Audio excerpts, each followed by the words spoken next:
Welcome to Assam tech info channel. Assam tech info চেনেলে আপোনালোকক পুনৰবাৰ স্বাগতম জনাইছোঁ বন্ধু বান্ধৱীসকল। আমাৰ নতুন চৰকাৰ গঠন হ'ল।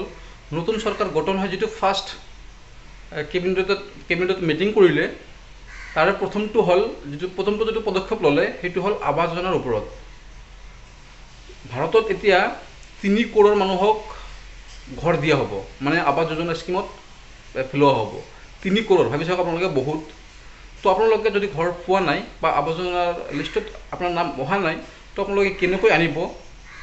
তো ইয়াৰ বাবে আপোনালোকে ভিডিঅ'টো সম্পূৰ্ণ শেষলৈকে চালে আপোনালোকে নিশ্চয় ক্লিয়াৰ হ'ব। ডকুমেণ্টছ কি লাগিব, সম্পূৰ্ণ তথ্য মই ভিডিঅ'টোৰ মাধ্যমত আপোনালোকক জনাই দিম। আপোনালোকে ভিডিঅ'টো সম্পূৰ্ণ শেষলৈ চাই যাব। तो बंधुসকল আপোনালোকে চাব পাৰিছে, PM मोदी की पहली कैबिनेट बैठक में बड़ा फैसला, PM आवास योजना में बनेंगी 3 करोड़ नए घर।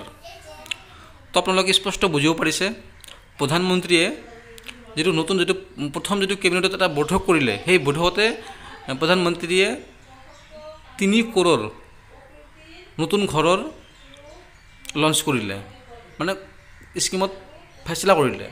তো বস্তুটো আপোনালোকে নিশ্চয় বুজিব পাৰিছে, মানে 3 কৰোৰ মানুহক নতুন ঘৰ দিয়া হ'ব ভাৰতবৰ্ষত। এইটো অসমত নহয়, অকল টোটেল ভাৰতবৰ্ষত 3 কৰোৰ মানুহক নতুন ঘৰ দিয়া হ'ব। তো বন্ধুসকল, যিসকল ব্যক্তিয়ে ঘৰ পোৱা নাই, সেইসকল ব্যক্তিয়ে কেনেকৈ আপোনালোকে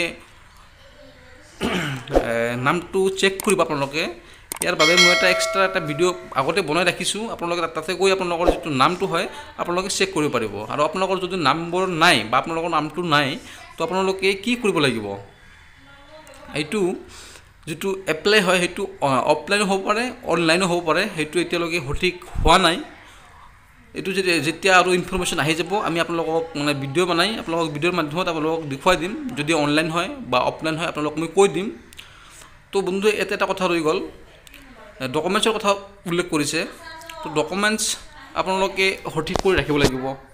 আধাৰ কাৰ্ড, ৰেচন কাৰ্ড, আপোনালোকৰ ভোটাৰ ID কাৰ্ড, আপোনালোকে এইবোৰ এবাৰ ভালদৰে চাই ল'ব। আধাৰ কাৰ্ড, কাৰ্ড, পেন কাৰ্ড এইবোৰতো সকলোৰে আছে, ৰেচন কাৰ্ডো আছে প্ৰায় মানুহৰে। তো যি কি নহওক, আৰু এটা বেংক একাউণ্ট লাগিব আপোনালোকৰ এইবোৰ এপ্লাই কৰিবলৈ বা আপোনালোকৰ আবেদন কৰিবলৈ গ'লে, অফলাইন হওক কিংবা অফলাইনে হওক। তো আপোনালোকে এটা কথা মনত ৰাখিব, আপোনালোকৰ ডকুমেণ্টছবোৰ সকলো একে আছেনে নাই। একে থকাৰ মতলব মই এইটোৱে কৈছোঁ, বহুতৰ নাম আধাৰ কাৰ্ড, পেন কাৰ্ড, কাৰ্ডত মিছমেচ হৈ থাকে। তো আপোনালোকৰ যদি মিছমেচ হৈ থাকে, আপোনালোকে অতি শীঘ্ৰে সেইটো সঠিক কৰি ল'ব। মানে আপোনালোকৰ যদি মিছমেচ থাকে, আপোনালোকৰ নামটো এপ্লাই কৰিব আপোনালোকে নোৱাৰিব। আৰু যদিও আপোনালোকে এপ্লাই কৰে, সেইটো ৰিজেক্ট হ'ব। তাৰ বাবে আপোনালোকক মই কৈছোঁ, আপোনালোকে আগতীয়াকৈ আপোনালোকৰ যিবোৰ ডকুমেণ্টছ আছে ভালদৰে এবাৰ চাই, আপুনি যদি চাব নোৱাৰে, অন্য কাৰোবাৰ থ্ৰুত আপোনালোকে বস্তুটো ডকুমেণ্টছটো আপোনালোকে ভালদৰে চাই চিতিহে সঠিক কৰি থ'ব, অন্যথা আপোনালোকৰ নামটো ৰিজেক্টো হ'ব পাৰে। চ' থেংক ইউ ফৰ ৱাচিং মোৰ ভিডিঅ'টো দেখাৰ বাবে।